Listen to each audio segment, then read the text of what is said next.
So we were talking about different substances to help or actually distract you from negotiations. Yeah. You know how they say coffee is for closers.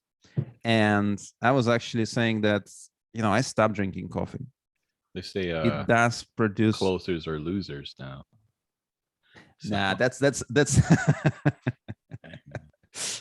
a game. It's a word, game word. But yeah, that's welcome to the non-negotiable. And yeah, when you drink coffee or any substance, you are held hostage by the chemical. You're at their mercy. For Eugene, coffee gives him anxiety. For me, yeah, you know what? Now I think about it, I do notice it. I have like this anxiety with the caffeine. What are some good substitutes out there? What do we got? We got breathing. We're talking about breathing. We got some kind of mindfulness practice, something. Gratitude journal. Yeah. That's a good supplement. Yeah, that's a great thing actually. And a lot of people don't realize that gratitude journal could just take 1 or 2 minutes per day. I just jot down like 3 things every morning, and that's about it. And what I do, that's just something that I found very useful. Every day morning, I go over the previous gratitude entries that I put on, and I tap on it. So I do EFT to together with the gratitude journal to kind of align me towards the more productive sides of, or more productive states of mind. Speaking of productive, but yeah, what I wanted to go over today, I always talk about the never split the difference cheat sheet. And do you have it by any chance? I want to shoot down the tool concept and give me your quick sentence or two about it, what you know of it. To start with, first thing it talks about goal. Let me know if you agree or disagree with any of this. People want to be understood, I think so, and accepted. Yeah. Two primary urges. They need to feel safe and control. Safe and secure. They need to feel control. And how do you do it? Listen intensely, demonstrate empathy, show a sincere desire to better understand what the other side is experiencing. That right there, the fact that they put that up there as the goal, it goes to show how important the empathy, a true desire to listen. If somebody's boring you, I think it's only fair to kind of voice your opinion, point the elephant in the room. It's really got me thinking about one of the negotiators on here, David, who said, you had him on the podcast. Told me the coolest story. He has a neighbor that comes to his house and talks his ear off for 8 hours, all about him. And we working on how do you get someone to talk less. So yeah, nobody wants that kind of a one-sided relationship. Prepare. It's critical to prepare. Hold on, Daniel. So let's kind of maybe zoom in into the goal section here. Yeah. So, people want to be understood and accepted. And of course, the need to feel safe and secure is at the basis of every negotiation and in any productive conversation. So feeling safe and secure could also be described as rapport, right? You got to build some sort of rapport. The better you make them feel safe and secure, the more channels of communications are opening up, really. And the better you can understand them, the better you can influence the situation, and ideally you're going to move towards collaboration. And once you have that going, like feel safe and secure, and how do you do this? Well, first of all, first maybe a few minutes you're kind of adjusting to each other, right? You're seeing where they're coming from, like what's the mood, what's the emotional drivers, perhaps maybe not consciously but subconsciously, you're doing it anyway. And once you kind of establish the levels of trust and safety, then it's time to kind of listen intensely, which you're always supposed to be doing. Active listening is the big part of it. and only then you can demonstrate empathy. And this is no small feat. I mean, we've seen it in mocks pretty much every time. It's really hard to build rapport if you're not actively listening, intensely listening. Sometimes cold reading helps a lot, but that comes with experience. Yeah, What are your thoughts, Daniel? I don't go for the ask unless I felt some rapport was built. Just don't, because people out there can hurt you, especially if they didn't like you or something. The worst thing they can do for you is nothing. So yeah, the report's critical. I wouldn't I I wouldn't want someone doing something that doesn't have any report or any trust-based influence. Vice versa. Yeah, that is critical. I wouldn't, and if I ask someone for something, to me that tells me that I made sure they're an elf, easy, fun, lucrative. Trying to avoid people that are hard, annoying, lame, and frustrating. Trying to avoid a half. And the listening part, that's where you can really identify it. Yeah, you might be better off with no deal instead of a bad deal. Let's go on to the prepare. Gosh, I had so many arguments with people about the word assumption versus hypothesis. Use negotiation to test hypothesis. Hypothesis sounds much more well thought of than an assumption. And I don't think there's anything to argue about, which goes to the second part. Uncover as much information as possible, not battle of arguments. Uncover what counterpart actually needs, money, emotional, get them feeling safe to talk more. And so focus the other person and what they have to say. It's easy to prepare. What do you think? You once went to a negotiation where the guy was preparing a different way that you were preparing. He had like 4 pages and you had 1 page. You both got the same result. And so one, I would say he prepared more logical, more on how to make the splitting of the pie fair, where your approach is more of a let's find out what the other side needs and let's base off that. And so we only need it 1 page or 2. Because you want to uncover the info while you're in the negotiation, while you're in the thick of it. Is that a fair assessment on that? On preparation? What actually happened? This gentleman is really skilled negotiator, and we were kind of seeing how we both approaching like a big.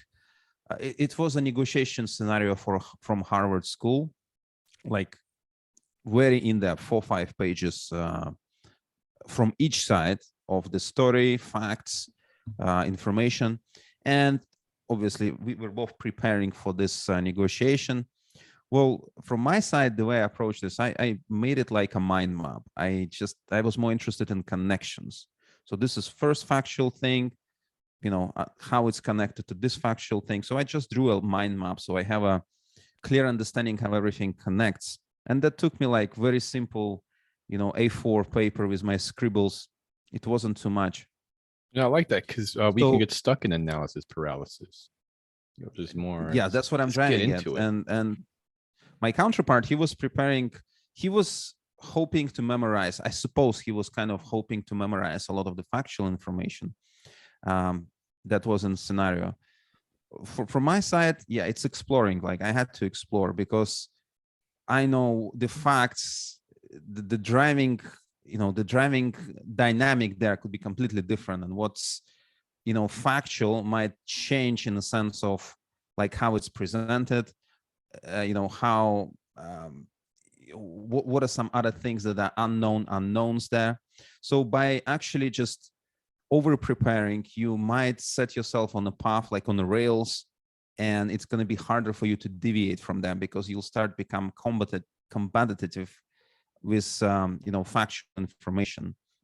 That's just one kind of a way of thinking about it. But over preparing might really take away from negotiation that you Yeah, because supposed you're gonna be to be in. really pressing your arguments, and that can be a battle of arguments at that point. Let's go on to the next. Yeah, of course, it's context driven. Just so kind of to wrap this up, it's context driven and depends on the situation that you kind of engaging in. But for the general like small business transactions, just a quick look at what's happening, few notes, and I think you're good to go. Like you have to explore some of the things that stick out to you that you write down that you think are important. It is your job to explore it. Because some of those things actually, if you're exploring it, it shows that you're prepared, it shows that you're interested, and it establishes the level of trust and safety, and you can demonstrate empathy just by putting the facts out, letting the other side comment, and then you demonstrate empathy and show your sincere desire to. And that's how you're going to uncover get to the truth. What the counterpart actually needs, whether it's money, emotional, otherwise. Yeah. Yep. Get them feeling safe to talk more. Next block we got is tone. Real quick. Smile. Slow it down. You got the 3 voices. The late FM DJ voice. We got the playful one, and then we have the rarely used direct and assertive one. Any thoughts on those? Yeah. So for me, yeah, I get really excited about this one because the late night DJ voice, we notice in mocks, if you use that tone, you can launch attacks in so many angles, and your counterpart the whole time they do feel safe because this tone is so welcoming and non-judgmental. It's like the voice, right? What are your thoughts on these tones from those 3? Yeah, it falls under the category of delivery, and this is tremendously important. Like maybe 60-70% of the results will come from your tone of voice and your body language, micro expressions. So tone of voice should be very soft. You kind of directing the conversation with the tone of voice, and it's coming from the mindset of genuine curiosity. You got to be curious. Like if you're curious, they're going to feel it and they're going to become curious, and curious minds, they like to explore, and you want to explore, you want to get more information, you want to get them calm, optimistic, enthusiastic. So tone of voice and the way you use it, it is really strategical. Like for example, yeah, go on. Strategic tone of voice on the assertive, they're used rarely. I think the one tool that they do suggest you might want to have that in you is when you deliver an iMessage, which is far down the list. But as you were saying about strategically choosing your tone. Yeah. So for example, like if you have an ask or a question that you starting off with, sometimes it's really hard to be curious when you are actually stressed or tense. So the first step to getting into that is actually slowing down. So for example, you could ask questions. Hey, then how do you feel about talking XYZ? You just slow it down. You pace it out evenly, like make it like a butter, spreading butter on the bread, like make it calm, slow, and that will help you to calm down, and that will help your counterpart calm down, and that will set a tone for the conversation. That's what it says. It creates an aura of trustworthiness without triggering defensiveness.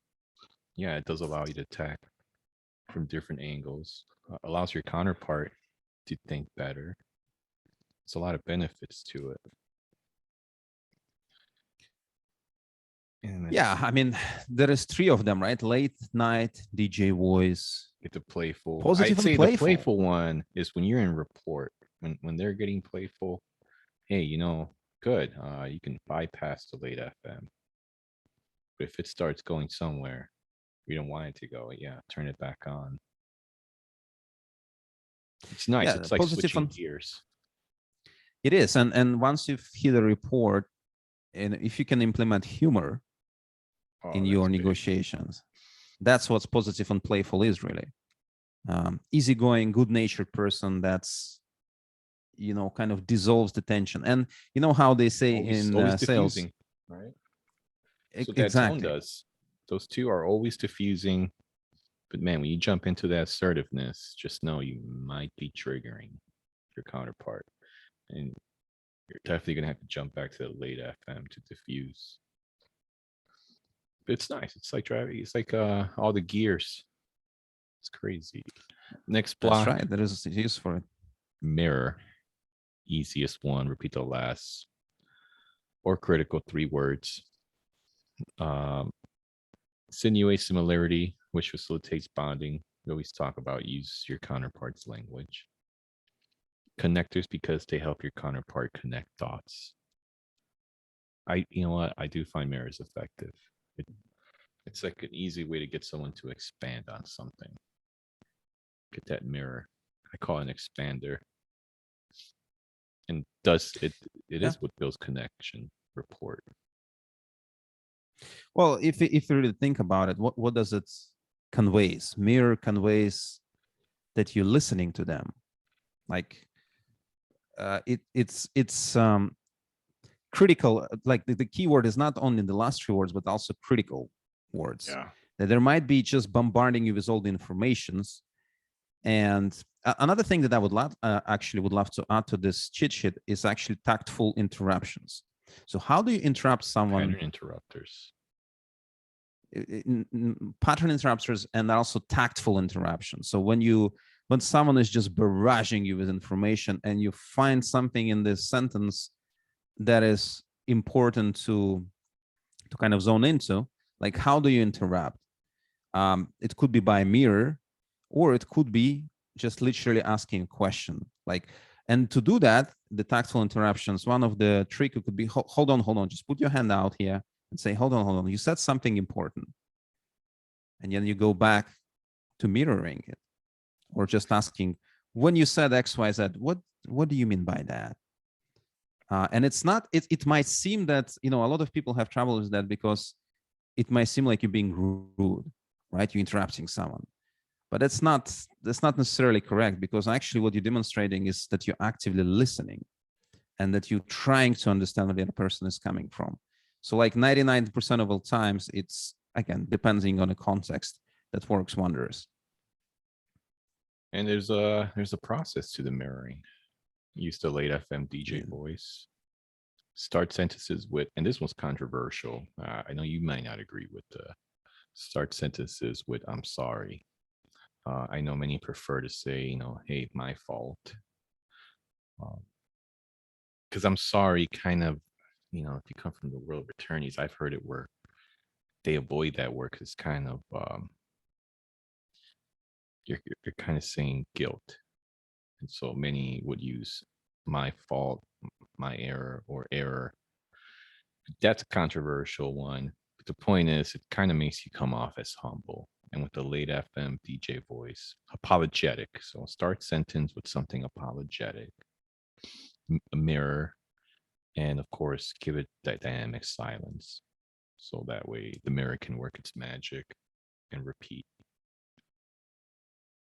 Yeah. So about I'm sorry, we explore this with the other members of the community, and the other variation, if you don't like how it sounds, I'm sorry, you could say, please forgive me, and then just, say whatever you want to say. Or,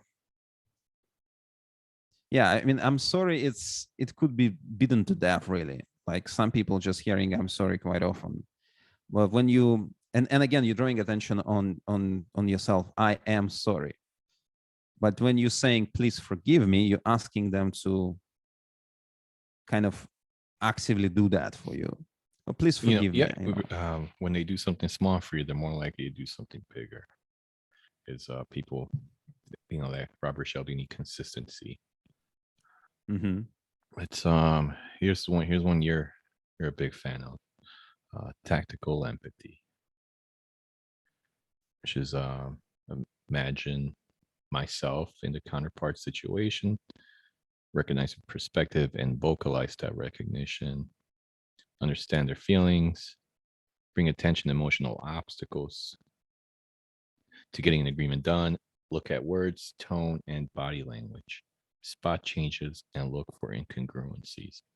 That's a tall order there on that last sentence. Yeah. Yeah. Well, what are your thoughts on that? Tactical empathy or Well, cognitive it's empathy? in the steps of behavioral influence. The first one's listening. The second one is empathy. If you cannot see through their world, you're not going to get the report. And I love reading a lot of the FBI stories with the hostage because they don't agree with the hostage taker, the kidnapper, on what they're doing. And somehow they're able to verbalize that it's not so insane. I understand. You demonstrate understanding when you empathize. Example, old guy that kidnapped the granddaughter. This was in a bad household, and he got cancer, and he promised he'll take care of her.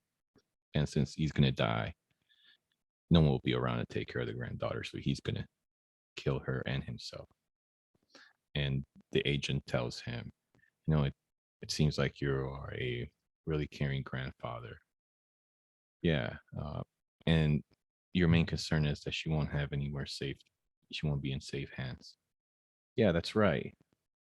But if you hand her to us, she will be. Don't you want that for her? And you know what? The hostage taker did not agree that there's no logical reason for you to do that.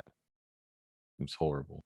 But in that moment, you have to empathize the counterpart. Yeah, you demonstrate understanding really, and you don't agree or disagree. You know, agreeing and disagreeing is accepting or not accepting or That's resisting judgment, right? their position. Judgment, exactly. I mean, you're judging all the time, but you're judging on different things. Or you actually maybe judging might be too harsh, or maybe you discerning a lot of things, right? You spot changes and look for incongruences. But first of all, you have to demonstrate understanding. And how do you demonstrate understanding? Well, recognize the perspective and vocalize that recognition. Just like example you gave, it seems like you're a caring man who wants the best for your granddaughter or whatever they were saying, right? Um, and that produces, yes, that's right. It's immediately disarms any negative connotations that attach to the other side, considering grandpa being aggressive or like unreasonable, or any judgment that passed along him, because he's in a stressful situation, so he feels under attack. And this verbalization is really is making sure that he sees that people are actually on his side, that they want the best possible outcome for that specific scenario. um, so yeah, I mean, you have to understand counterpart's feelings and vocalize this. It will really, I mean, that's basically a secret sauce of empathy. It's much harder than it looks. And it's the hardest when you have a very strong opposing opinion. And it's I seen I seen Chris Voss on a fireside chat trying to demonstrate empathy with people of two different countries, totally different views on their counterpart, seeing their counterpart as, they're all at fault, we have no fault. Then the other one, the exact same thing. It's all your fault. We're not at fault. And Chris Voss told one of them, all right, verbalize their perspective on why they're not at fault and it's you. And as soon as they started talking, it was nothing but it's their fault. It's their fault. Like the person could not do it. They could not see through their lens of how it's actually how it's their fault. It was like it's only one side. What are you talking about, Chris? And then they get the counterpoint goes, no, actually XYZ, it's their fault. Chris, no, that's wrong. Argument. Uh, yeah, sometimes empathy is really hard when you are so set on your opinions. It's almost like for the sake of strategy, put it to the side to discover and explore.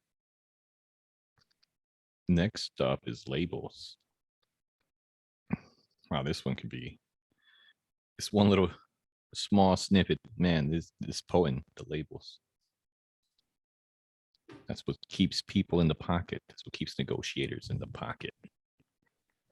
Basic stuff, it seems like, it looks like, it seems like, it sounds like.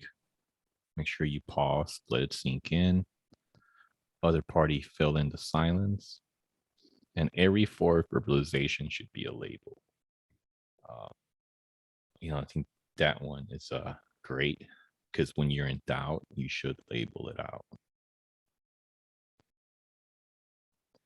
Your thoughts on labels? My favorite, if you ask me, there's so many out there. For a lot, is the AAs, accusation audits. But I like personally the asking labels. It's so advanced. And I also like the advanced labels, removing the it seems and replace it with I sense or I'm sensing, which requires a really good tone. But with a basic label, the it seems and looks, it's like a crutch. You should be using that crutch until you can get your tone built. It's amazing. With a good tone, you can say so many things. You can get away with a lot. And of course, the Good tone of voice. dynamic Good silence tone of is the voice and key. no oriented questions. You can get away so many things. Yeah. with. And things that need to be said, right? There's a whole book called Just Ask. And it's really, well, how do you ask? Well, step one, put on that tone. Step two, go for no orient, get a no out of them, or label it, or be humble and do an accusation audits, disarm them. Pretty cool stuff with labels. So much on it. All right. Next part is neutralize the negative. I've confirmed with Derek. Negative labels 3 points. They positive label 1 point. He's even gone to say that. No, they say that no oriented question is 7 times more powerful than the yes oriented. And when it comes to labels, a negative label is more potent. You remove that swamp. Focus first on clearing the barriers to an agreement. Yeah, removing that swamp. Label fears to diffuse their power. Look, I'm an asshole. That's like an AA. Process, observe without reaction and judgment. Label each negative feeling. This is important. Replace with a positive, compassionate, and solution based thought. Reinforce positives with the labels. Your thoughts? Yeah, this is really tough for a lot of people to label the negative, because really, like you're putting a spotlight on it, and majority of people, when they just start learning negotiation skills, that's a real a kicker, I think because that's a real test people right don't normally there. tell. I think it's a real Yeah. test when you can label a negative. That takes backbone. Yeah, that you know what, and I'll say something. And on the last mock I did, I noticed that with this person, especially an assertive, labeling the negatives caused them to laugh uncontrollably. And so a lot of times the negative labels with a right tone, it can be so humorous. It's like, whoa, like, did you just really say that and acknowledge that, like that caught me off guard. I can't believe it. I'm gonna go home and talk about this for like a week. Hmm. Hmm. It's a fun time. Yeah, but it does take a It lot could of be. guts. Well, just to add to this, like if you feeling like it's hard for you to label the negative, you could use this acronym FUD, FUD. So frustrated, upset, or disappointed. And if you just plug it in, like it seems like you're frustrated by this, or it seems like you're upset. Yeah, it looks like you're disappointed by the way things turned out or turning out. Just this three: frustrated, upset, or disappointed. That's a great starting point. Like if you just take this and Good. try it to using it, I mean, it works in majority of the cases, and that could be a starting point for other labels too. Next block, we got our accusation audit. List the worst things my counterpart can say about me first, which is usually about 3 to 7. The more the merrier. Now they're suggesting 12. Use labels to Wow, 12. reinforce. Yeah, use labels to reinforce and encourage positive perceptions. Remove I understand from your vocabulary. Never use it. Yeah, I mean, it has a place for, like, I understand, but not when you're in an intense, high stake, situation. So for accusation audit, it comes as close to Jedi powers as it can get, really. Like Yeah, accusation it's the audit, if you Matrix. can just master one of the Matrix, if you can just master, this tool, and you'll see your life transform. Like the way it works is just like it never ceases to amaze me how you can stop someone in the track when they just going at you, or they just you know trying to accuse you of something, or there is this negative dynamic and you kind of not sure if it's they blaming you or some other things, and then you're just use accusation audit. And then, I mean, you used to run sessions called AA fire drills.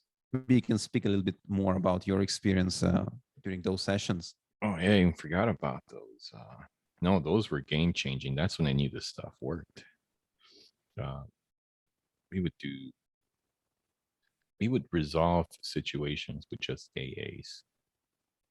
With the counterpart, we'll get to the point of, you know what? I don't want to go to the hospital, but at this point, will you please take me?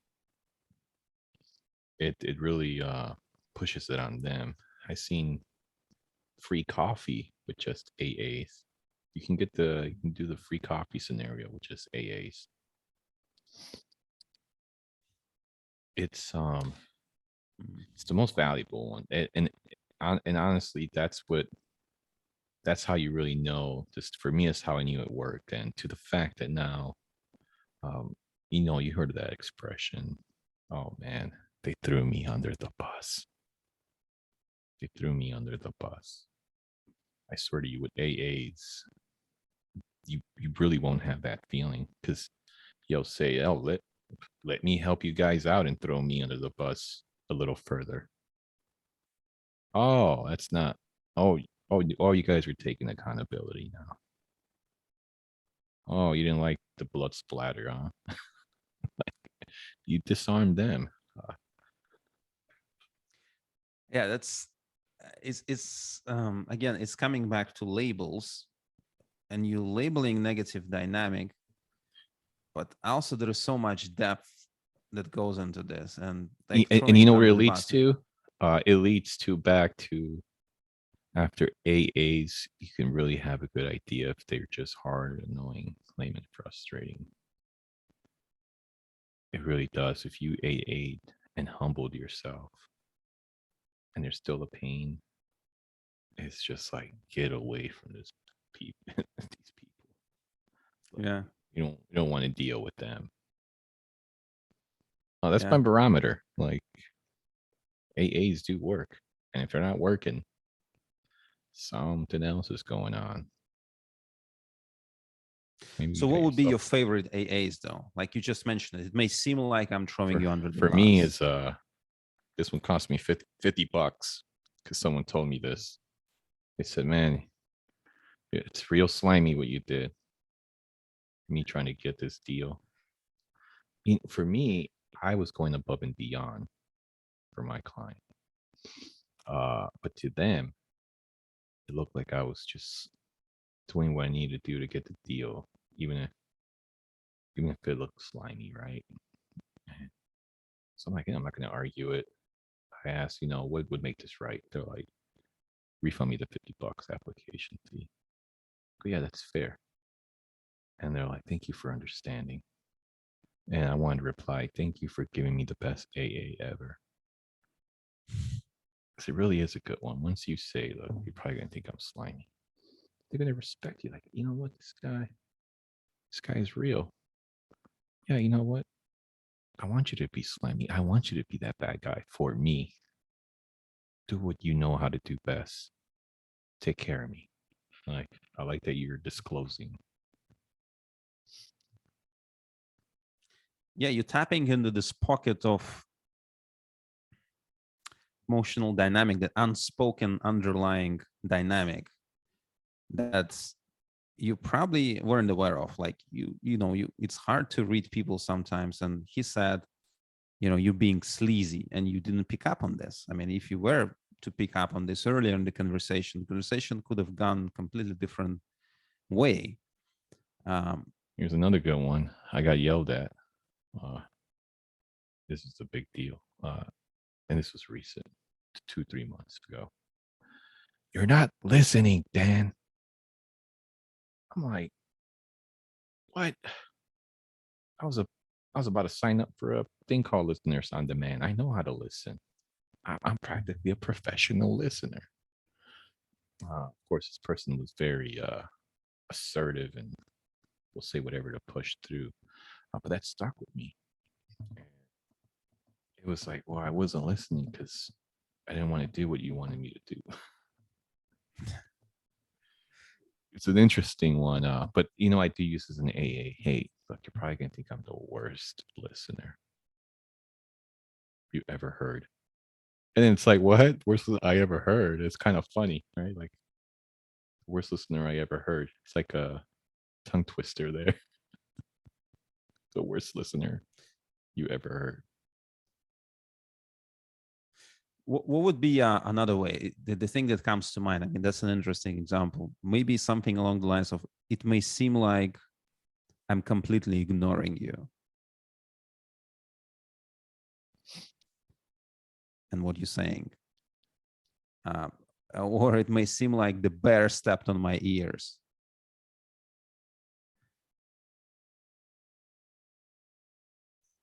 There are so many things you could label it. And again, depending on the other person, where they're coming from, and other things that you picked upon, these AAs could be crafted specifically to the situation, just like you mentioned before. Someone said that you're being sleazy.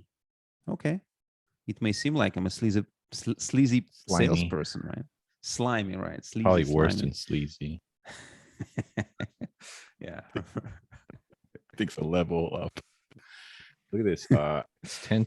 It's almost 10:30. We got the first page out of 6, which I think the first page is the heaviest. Well, the other ones are pretty heavy too. I think this is a good place to stop. Next week, we got a special guest. I know he's going to come on. He's been wanting to come on the podcast. He trains police officers with these skill sets. And if for any reason he doesn't show, yeah, let's knock out page 2, which starts with no. It's a whole thing right there. We've been talking about no-oriented questions on page 1. And that's how good they are. That's how good of a tool it is. Anything to wrap us up with? Yeah, I mean, what we discussed today really is falls under the umbrella of tactical empathy. And we discussed, how do you prepare tone of voice, mirrors, right? Tactical empathy itself, labels. How do you neutralize the negative and accusation audits? So this falls under the umbrella of tactical empathy, and it is a skill that you have to practice. Is a perishable skill. So, my suggestion would be to come to the training sessions. Like, you got to not only practice it on someone else, but you also have to experience it on yourself. Yeah. And you're not going to find anyone who will be using tactical empathy or even cognitive empathy or even trying to consciously sort of verbalize your perspective and vocalize your side of things out there. It's just so rare. You might as well find a unicorn out there. So, come to the practice sessions really and experience it for yourself. Feel the power of the empathy and how to use it tactically to really set yourself up for best chances of success in negotiations. Yeah, and a lot of this stuff is free. This negotiation summary cheat sheet, never split the difference. It was my game changer. It was my Bible. I was highlighting everything. I will hand copy this every 2-3 months. This is the real deal. It's dense. And yeah, come on to the practice, the mocks. Uh, Everybody is. Even I like doing them. I like participating in it. And it's good seeing fresh faces. They get to feel this at work. And when they get on negotiator row, they get to see how difficult it is. And yeah, all free. Now, if you do want like one-on-one, Eugene and I, that's not free because we're out there putting these skill sets to use for regular 9 to 5s. Yeah. I mean, this is a passion here,